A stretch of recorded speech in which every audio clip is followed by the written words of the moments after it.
A nivel nacional se estima que hay entre 80 y 90 casos nuevos de tuberculosis por año, por 100.000 habitantes.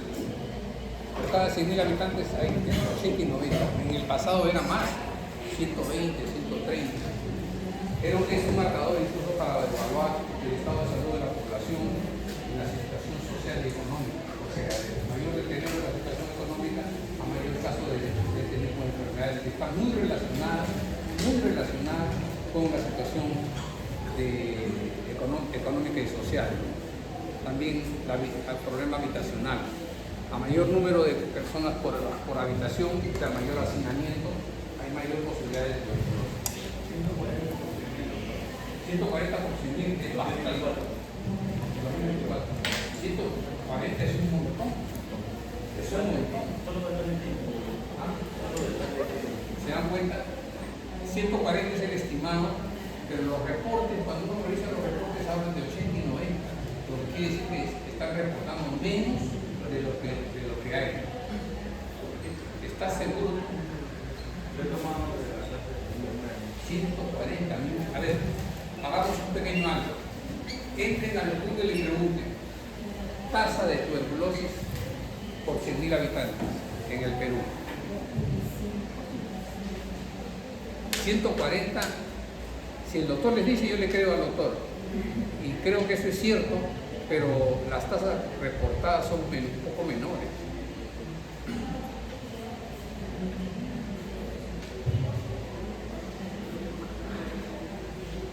¿Sale o no sale? ¿Ah? ¿Eso dice? Ya, miren, entonces los reportes hablan de 80 y 90 por 100.000 habitantes, pero es muy probable que eso sea un registro, subregistro. Lo más probable es que haya un número mayor, pero de todas maneras, sea 80, 90, peor aún 140, estamos hablando de una enfermedad muy frecuente, muy frecuente. Hay que tener en cuenta que esta enfermedad es una enfermedad crónica, es una enfermedad altamente contagiante y que se contagia predominantemente en el ámbito familiar. Por eso es que la pregunta siempre es si hay alguien con tuberculosis en la familia, porque si hay en la familia es probable que los demás hayan estado expuestos al contagio de la enfermedad. En este caso, se trata de un varón entonces de 56 años, natural de Apurímac, procedente del Callao. Dice que no tiene hábitos nocivos, o sea, se levanta temprano, se va a trabajar, toma bien su desayuno, hace todas sus cosas normalmente y se acuesta temprano sin ver guerras, sin ver novelas, sin irse primero al bar. Es aburrido.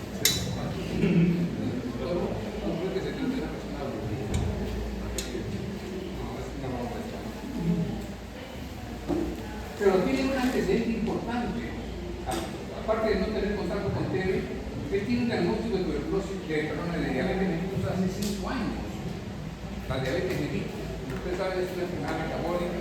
Cuando lleguen el capítulo de endocrino, van a tener varias clases en relación a la diabetes y van a identificar que esta también es una enfermedad prevalente, una enfermedad muy alta prevalencia. Y es una enfermedad crónica. O sea, una vez que a mí me diagnostican diabetes, no me voy a curar todo mi vida, voy a ser diabético toda la vida. ¿Ya?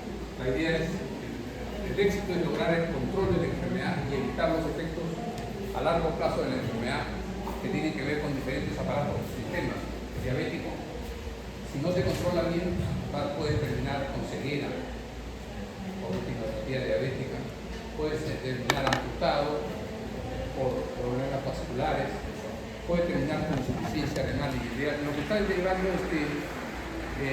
nefrología tiene son. ¿Hay diabéticos ahí? Sí. O sea que se dan cuenta, el paciente diabético termina dializando. Y el número de dializantes son bastantes. Debutan con un impacto sobre un órgano blanco que es el riñón, ya con insuficiencia, tenemos que hacer reemplazo. Entonces es importante en la historia consignar algunos datos de filiación, datos de antecedentes familiares y personales. Y los diabéticos tienen mucha carga hereditaria. O sea, si mis padres son diabéticos, yo tengo alta posibilidad de hacer, no es que de todas maneras voy a hacer, pero tengo alta probabilidad de desarrollar diabetes. Si a eso le sumamos un mal patrón de consumo alimenticio, falta de actividad física regular, falta de control médico regular, las posibilidades de que desarrolle diabetes son mucho más altas, ¿no? Y si no me diagnostican a tiempo, voy a ser diagnosticado cuando llego a la emergencia con una acidosis metabólica, ¿no? En el cual hay una retención nitrogenada importante que tiene que realizar de urgencia, o porque empiezo a perder la visión, o porque empiezo a tener problemas para la caminata por la polineuropatía diabética.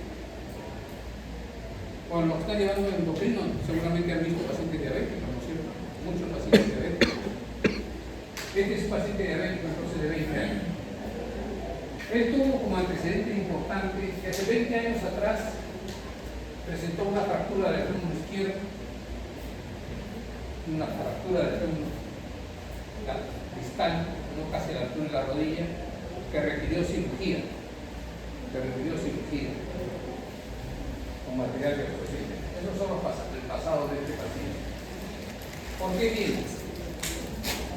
Él viene porque desde hace 8 meses presenta dolor en la rodilla izquierda. Recuerden que había tenido una fractura y que lo han operado, ¿no? Probablemente una posibilidad es que ese dolor esté relacionado con el antecedente de la fractura y de la cirugía posterior, pero 8 meses atrás tenía dolor. 20 días antes de su ingreso presenta aumento de volumen y mayor dolor en la rodilla izquierda, o sea, la rodilla en la extremidad afectada, el antecedente, esta vez se torna tumefacta. La rodilla se torna tumefacta. Lo que está llevando reumato ya habrán hecho un diagnóstico, ¿no? Tiene por lo menos una oligoartritis, tiene un problema articular en una rodilla, ¿no? Con tumefacción, con dolor. No sé si hay un grupo, todavía no describen eso, ¿no? Pero por lo menos eso es lo que vamos a estudiar. Entonces, aumento de volumen y mayor dolor en la rodilla izquierda. 5 días antes de su ingreso por emergencia, tiene dificultad respiratoria. El médico que lo examina, que es un médico de Loaiza, lo encuentra taquipneico, con politiramia, ¿no? Y a la hora que se toma la temperatura tiene 39.5 de temperatura. Eso significa que está haciendo fiebre. Tiene fiebre, ¿no? Tiene fiebre, pero aparte de fiebre tiene una tumefacción y tiene dolor en la rodilla izquierda. O sea, tiene fiebre y un foco. Aparentemente, ¿no? Si lo hiciéramos relacionado, ¿no? Pero además lo encuentra somnoliento, o sea, con tendencia al sueño. Se queda dormido en la clase. Y lo encuentra porque tiene disminución del apetito, tiene arinamia, tiene poco deseo de hacer las cosas, pero niega tos. Esos son los síntomas los 5 días antes de su ingreso. Al ingreso por emergencia, efectivamente el médico constata que el paciente está somnoliento, que lo encuentra taquipneico, o sea, con frecuencia respiratoria aumentada, refiere dolor intenso en la rodilla izquierda, y en el examen clínico se le ve en mal estado general, o sea, hay decaimiento, el nota tóxico al paciente, con mucho malestar, recaído. Lo encuentran incluso deshidratado, o sea, con las mucosas secas. Polipneico ponen ahí, probablemente se refiere a que tiene aumento de la frecuencia respiratoria, pero no solamente aumento de la frecuencia, sino parece que hay también aumento de la profundidad de la respiración, ¿sí? Con una respiración de Kussmaul, ¿no? Polipneico. Porque la taquipnia es el aumento de la frecuencia respiratoria, la polipnia es el aumento de la frecuencia respiratoria, de la profundidad al respirar y probablemente asociación con acidosis metabólica. Vamos a ver si eso es cierto, ¿no? Vamos a ver, pero probablemente. Si alguien puso polifleicos es taquígrafo. También puede utilizarse este término, ¿no? Pero mejor decir solo taquígrafo. Taquígrafo, mejor. No queda mucho problema con los taquígrafos. Cuando lo examinan encuentran frecuencia cardíaca de 110, o sea, está taquicárdico. Recuerda que estaba febril, ¿no? La fiebre puede producir taquicardia. La frecuencia respiratoria estaba en 30 por minuto. La presión es 160. Está una presión inferior, ¿no? Un poco relativamente baja, ¿no? La saturación 75 respirando aire ambiental. ¿Qué significa? ¿Qué diagnóstico tenemos ahí? Insuficiencia respiratoria. Insuficiencia respiratoria. O sea, miren, vino por dolor en la rodilla, aumenta el dolor, fiebre, taquimia, malestar, astenia. ¿Cuál es el diagnóstico hasta ahí? Insuficiencia respiratoria 1, ya, perfecto. Otro diagnóstico. Síndrome séptico, claro, ¿no? Hay taquicardia, hay taquimia, hay un foco, hay temperatura elevada, o sea, fiebre. ¿Qué es lo que nos faltaría? Algún marcador de actividad inflamatoria, como puede ser leucocitosis o un PCR reclutado, ¿no? Entonces el paciente delicado, ¿no? O sea, se ha puesto mal en pocos días, ¿no? En pocos días, con el agravante de que es paciente diabético. Entonces, si ya tú tienes esa idea, ¿qué examen le vas a pedir a ese paciente? Dime un examen que le voy a pedir a ese paciente. Llama un médico, ya puede ser. Llamamos a un médico que pueda decir qué le vamos a hacer. ¿Qué examen le pides tú? Un ALA, perfecto. ¿Y qué esperas encontrar en el ALA? Porque si yo le pido, tengo que tener una idea de qué cosa espero encontrar. Acidosis. Una posibilidad es que encuentre acidosis metabólica, pero solamente acidosis metabólica no, porque ahora también tiene hipoxemia. ¿Sí? Tendría que ser una acidosis metabólica. Si tuviera un daño por problema séptico, tiene además de eso una hipoxemia importante, ¿no? Una hipoxemia importante. Ya. ¿Qué otro examen le pedirías? Un hemograma. ¿Qué esperarías encontrar? Leucocitosis, desviación izquierda, por ejemplo, ¿no? Leucocitosis.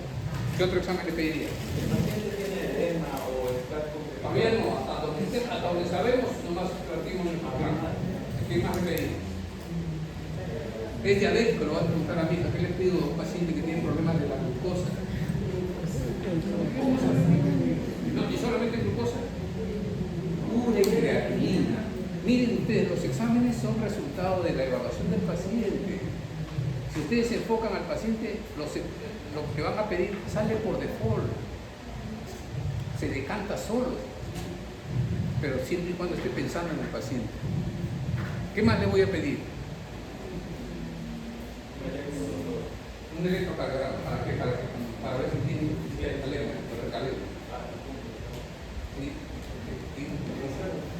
¿Quién está llevando cardio? A ver. ¿Quién está llevando cardio? Ninguno. ¿No hay alumno de cardio? ¿Por qué se esconden? En el electrocardiograma podemos ver cómo está la hipercalemia. Es difícil. No digo que no, ¿ah? ¿Ah? ¿Pero qué le pedirías? Le pedirías entonces haga, hemograma, glucosa úrica, creatinina. ¿Qué más le pedirías? PCR, ¿qué más le pedirías? Está teniendo dificultad respiratoria, ¿qué le pedirías? Una radiografía de tórax.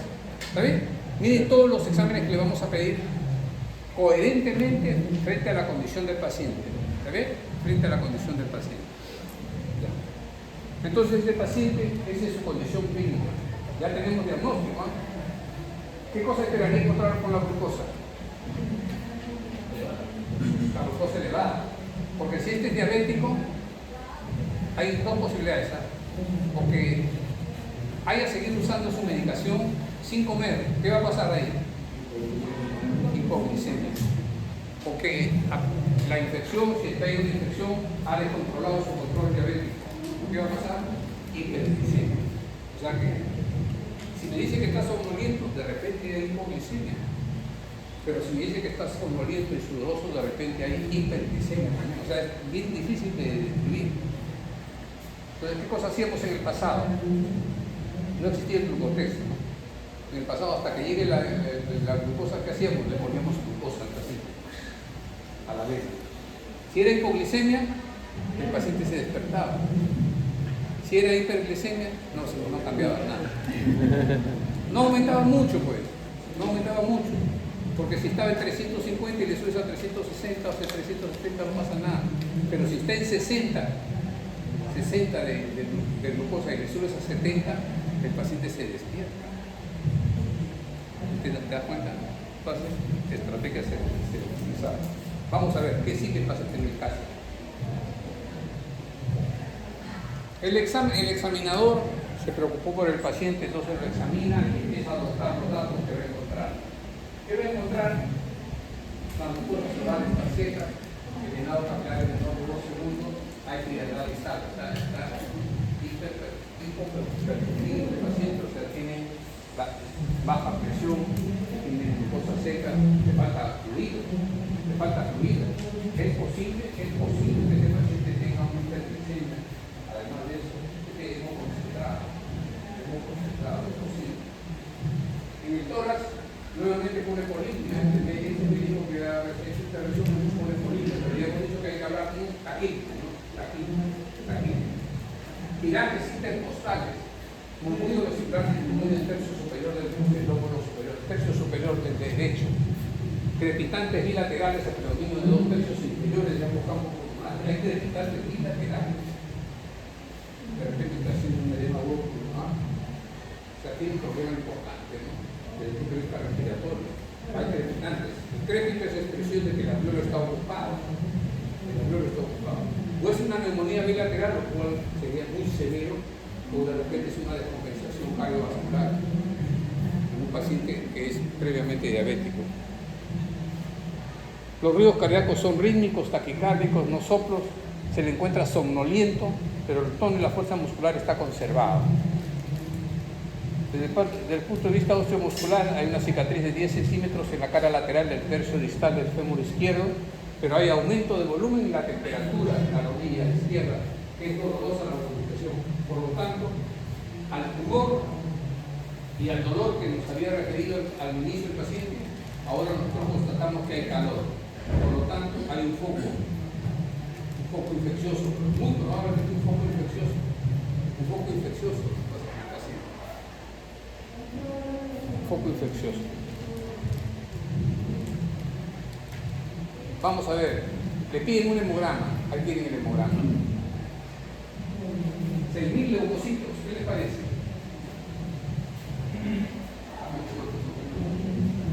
14 de hemoglobina, que acá algunos tendremos 14, yo no tengo 14.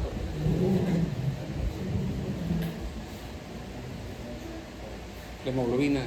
Ahora, puede ser porque esté un poco concentrado también, no tengan cuidado. El perfil hepático, el TGO está ligeramente incrementada, la gamma glutamina transpeptidasa está incrementada, lo que me habla de un problema de congestión hepática, por lo menos, ¿no? Por lo menos. La deshidratación que está en 811 y la glucosa está en 200. Hiperglicemia en un paciente diabético.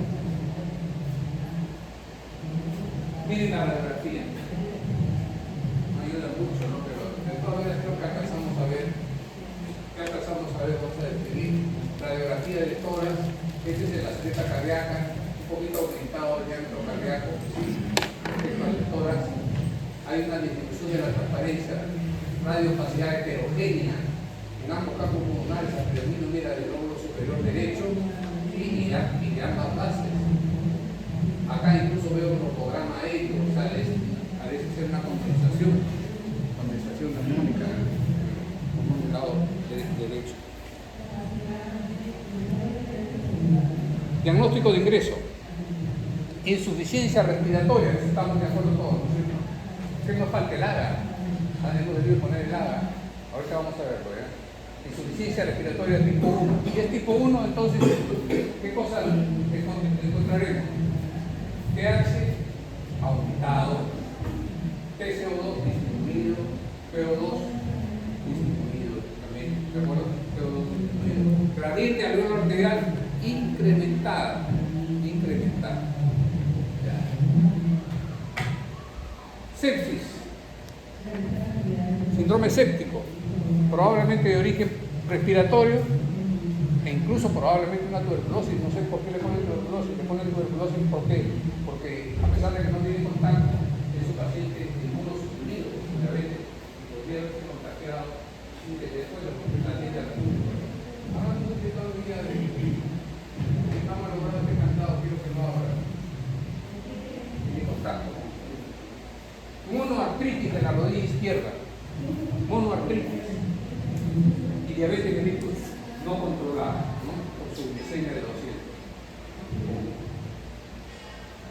En el plan diagnóstico entonces le pidieron varios exámenes, gases, ecografía de rodilla, broncooscopía, tomografía. Estos exámenes fueron solicitados. ¿Escucha el que está atrás? ¿Escucha?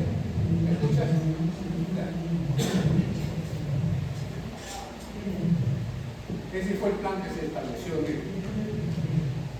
Miren ustedes. El examen de orina fue no patológico. Galactomanano para ver si había un problema de ojos fue negativo. Inmunoglobulinas fueron negativos. ANCA fue negativo para pensar en patologías inflamatorias. Hicieron varios exámenes de paciente. El AGRA. Miren el AGRA.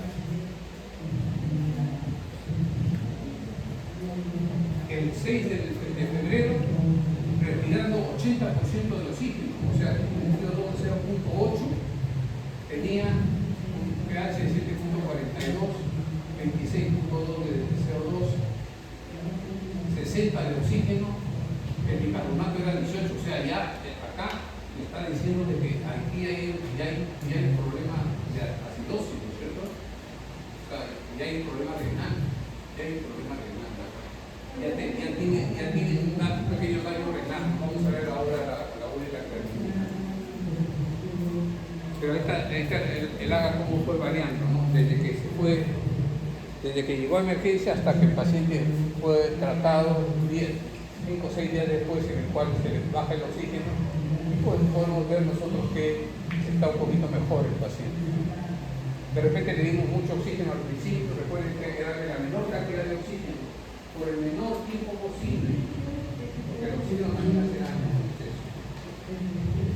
¿Cuál es la meta de la oxigenoterapia? La meta de la oxigenoterapia es mantener una saturación alrededor de 90 de saturación. ¿De acuerdo? Alrededor de 90. Pero lo más importante, identificar y dar tratamiento a la enfermedad. Si la enfermedad es una neumonía, ¿se va a tratar con oxígeno? No se va a tratar con oxígeno.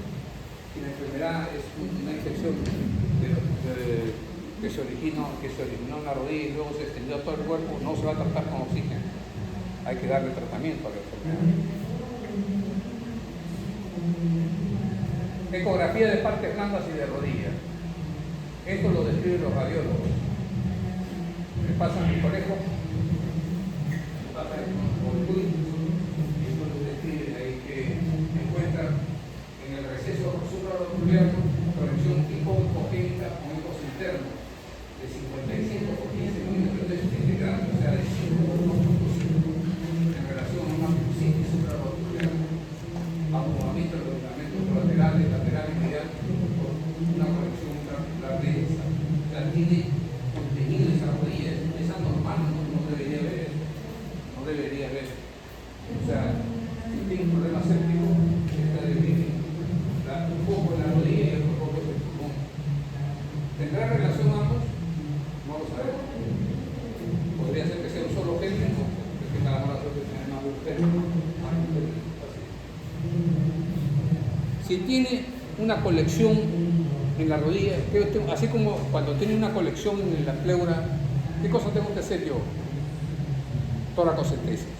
Si tiene una colección en la rodilla, ¿qué tengo que hacer? Artrocentesis. Voy a hacer una artrocentesis.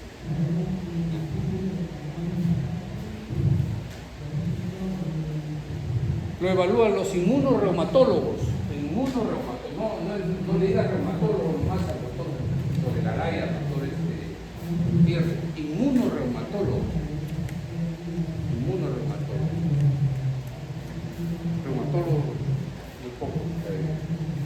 igual que los neumólogos, somos neumofisiotisiólogos y especialistas en enfermedades obstructivas del sueño.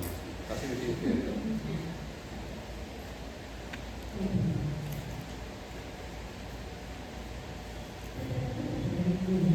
Ya. El reumatólogo que subió hay que ser una norma de los campos meses. Porque de repente es un término resistente, es un término especial, es un término oportunista. Si no lo identifico, ¿qué tratamiento le voy a dar? Alguien podría decir, no, le doy una cefalosporina, no, le doy un aminoglucósido, no, le doy una cefalosporina más un aminoglucósido, no, le doy una quinolona, no podemos ser tan empíricos, no hay que tratar de más muestras, tratar de evitar.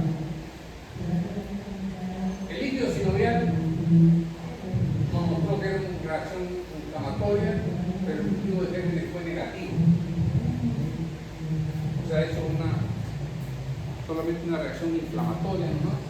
O será que es un germen que no sale positivo. Porque cuando hace el cultivo de gérmenes comunes, los gérmenes especiales no salen. Tienes que hacer cultivo específicamente. Para TB, cultivo de TB. Si piensas un hongo, cultivo para uno. Si piensas que es un germen anaerobio, tienes que hacer cultivos anaerobios, en medios anaerobios. Sin aire. Le hacen una broncoscopía. ¿Se acuerdan de la broncoscopía, la visualización del árbol tráqueo bronquial porque tenía una lesión pulmonar importante? ¿Qué cosa encuentran? La faringe, la laringe, la tráquea está de características normales, la rama bronquial derecha, segmentos permeables, la mucosa eritematosa y secreción purulenta, escasa en el hombro superior. Había secreción purulenta, o sea, hay un cuadro infeccioso. ¿Está bien? Se escapó y se aspiró y se pidió solo. La rama bronquial izquierda no había muchos signos. Todos los signos finalmente eran signos inflamatorios agudos en el lado derecho. En el lado izquierdo casi no había ni la radiografía con mucha mayor presión en el lado derecho. En el lado izquierdo hay menos. El resultado de la broncoscopía, mira, cultiva el líquido, el aspirado, sale el estafilococo. O sea, es una neumonía por estafilococo. Este paciente es una neumonía por estafilococo. ¿Por qué es importante? Porque tiene más de 100.000 unidades formadoras de Colombia. Ahora, la broncoscopía, para poner muestra de gérmenes, no ayuda parcialmente, porque como cuando yo paso el broncoscopio, lo que tenga en la boca lo voy a arrastrar a la vía aérea. Entonces, ¿qué cosa hacen? Hay una técnica que se llama toma de muestra con cepillo telescopado, o sea, protegido. Paso un cepillo que está protegido y recién cuando está dentro del bronquio lo abro para que cepille, o sea, tome muestras de la zona afectada y luego lo vuelvo a cerrar. El cepillo lo encapsulo, lo saco. De tal manera que la muestra va a decirnos qué germen hay ahí al fondo. No se va a contaminar con la parte superior. Pero igual, se consideró que era tanta la cantidad de colonias que es positivo. Significa que ya tenemos un diagnóstico: neumonía por estafilococo. Neumonía por estafilococo. Y el otro lado también será, pudiera ser también estafilococo.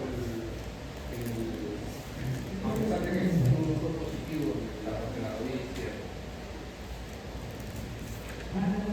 El vector fue negativo. No encontraron hongos. La imagen es ya la misma que hemos descrito, predominantemente derecho, miren ustedes. La radiografía, miren ustedes la tomografía, el corte coronal. ¿Qué son estas imágenes? Son cavidades. O sea, es una neumonía cavitada, una condensación inicial necrosado en la parte central. Eso se suele ver en el estafilococo. Neumonías cavitadas. ¿Y por qué está en esta actividad? Porque es un teléfono. Ya es una historia subaguda. Recuerda que 20 días antes empezó con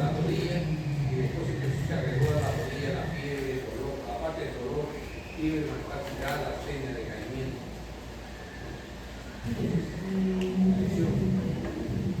nos quedamos un poco con eso. Mientras recibía el tratamiento, seguimos buscando el corte axial. El otro corte que usted hace un momento es el corte coronal, ¿no? Es una reconstrucción. Y este de acá es en cambio este de acá es un corte axial, ¿no? Miren, el otro pulmón no está completamente sano, ¿no? No está completamente sano, por eso tenía dificultad respiratoria este paciente y necesitaba oxígeno. Miren ustedes, sobre todo las partes posteriores, la transparencia está disminuida, o sea, está con congestión pulmonar este paciente. El primer escudo inducido fue negativo y miren qué apareció. Insistiendo, salió beta positivo. Entonces, ¿ahora qué tenemos?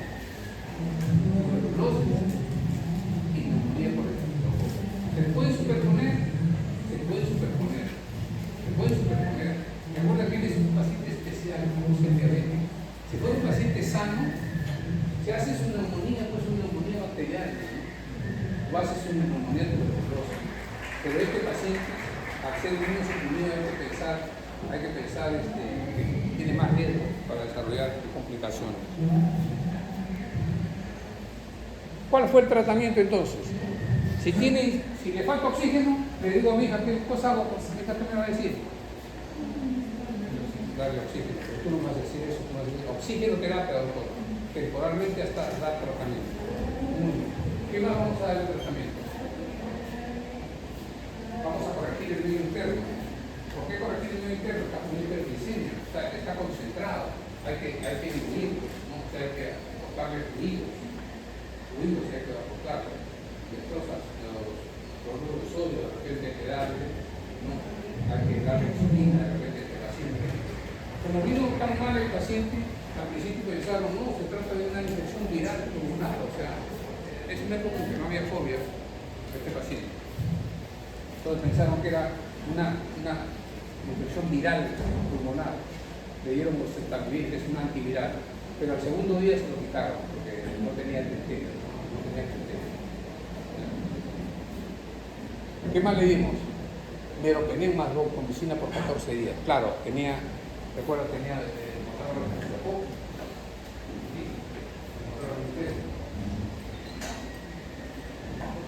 la neumonía requiere un tratamiento antibiótico específico, pero si este fuera solo una neumonía, sería una neumonía nosocomial o extrahospitalaria. Aquí en la comunidad o extrahospitalaria. Pero, ¿cuáles tiene factores? Es inmunosuprimido. Es diferente que si fuera uno de ustedes joven, previamente sano, que hace una neumonía, ¿en qué género empieza tú?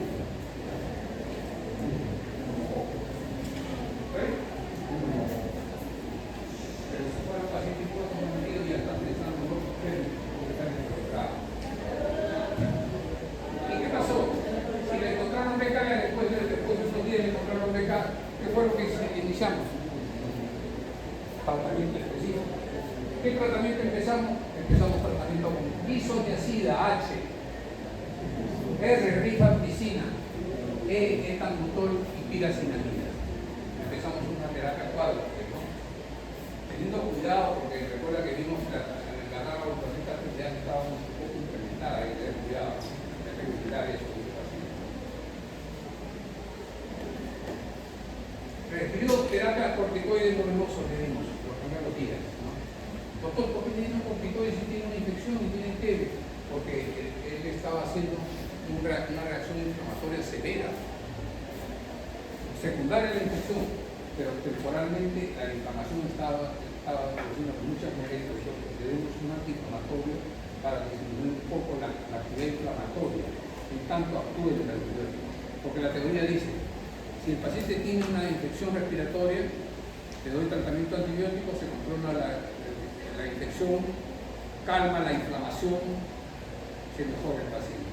Pero a veces tenemos que usar antiinflamatorios para que nos dé tiempo para que actúe el antibiótico terapia.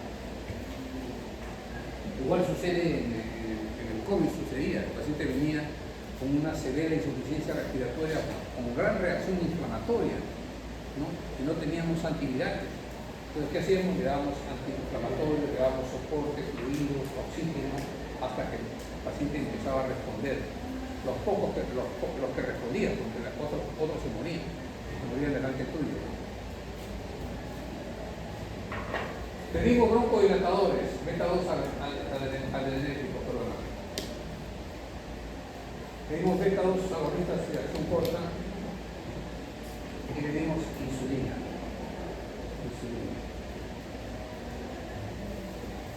El paciente, habiendo recibido 4 días de cobertura antibiótica y un esquema, le llaman esquema 1 o esquema paratelia, el esquema para tuberculosis, persiste febril sin estrés respiratorio con aumento de volumen y temperatura en la rodilla izquierda. Fue reevaluado por reumatología. ¿Ya? Y al reevaluarlo dice, hay que hacerle otra centesis. Esta vez el líquido ya era francamente purulento. Miren cómo primero fue inflamatorio puro, luego el término avanzó. Entonces, los resultados también dependen del momento en que haces el examen.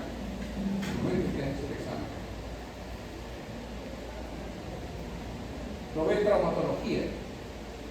Plantea la posibilidad de que se trate de una artritis séptica y le hace una limpieza quirúrgica. ¿Y sabe qué cosa? El BK fue positivo de ese líquido. Entonces, ¿qué tiene ahora? Tuberculosis pulmonar, tuberculosis articular y una neumonía por estafilococcus. Y es un paciente diabético. Ese es el caso bien interesante. Fue manejado. Terminó, mire, con una cirugía de limpieza de la cavidad articular, ¿no? Y todo fue por la tele. La tele, hemos dicho, puede ser pulmonar o extrapulmonar. Si yo no sospecho la tuberculosis extrapulmonar, nunca la voy a encontrar. Si yo no hago procedimientos invasivos, tampoco voy a demostrar la tuberculosis extrapulmonar. Mientras que la tuberculosis pulmonar voy a demostrarlo solamente con beta.